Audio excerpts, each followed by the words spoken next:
बहुत सुंदर, बहुत नीक बा। दिन रात विधायक जी के साथ रहेला, जल्दी एक दिन विधायक हो गए।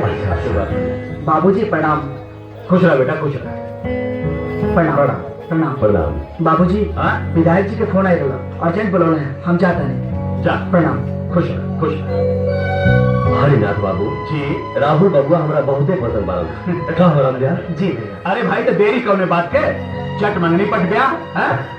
लेकिन एक बात है, लेनी देनी के बाद पहले ही साफ हो जाए तो ठीक है। हरिनाथ बाबू रोगा दहेज के रकम बताई, हमरा से जे शक्ति हुई हम भक्ति जरूर करब। शिवदयाल जी, राहुल के पढ़ाई लिखाई में बहुत पैसा खर्च हो गई बा। हम सच कहता नहीं, आज हमारे पास एको रुपया नहीं कि हम राउत दरवाजे पे बारात लेके आ सके। बाजा गाजा, गाड़ी घोड़ा, गहना गुड़िया में आजकल बहुत पैसा लग जाला भाई, महंगाई के जमाना बा ना। अब कम से कम 5 लाख से कम का लगे। एक बात हो, राहुल रोज सवेरे सवेरे उठ के विधायक जी के घरे बसे और रिक्शा से जाला, वो हमरा के नीक नहीं खेला गए। यही से राहुल खातिर एगो सेंट्रो कार दे दे बस।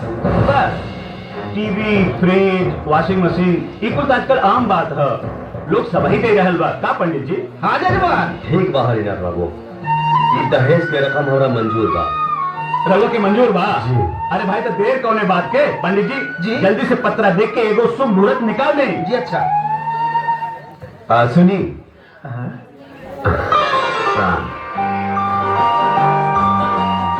अरे तो वही बाड़ा ना जो सुगंधा के साथ कॉलेज में पढ़ेला, जो अपना मोटरसाइकिल से सुगंधा के बाजार में छोड़ ले रहा। अरे बड़ा शुभ मुहूर्त पर आई बाड़ा। ला ला मुंह मीठा करा।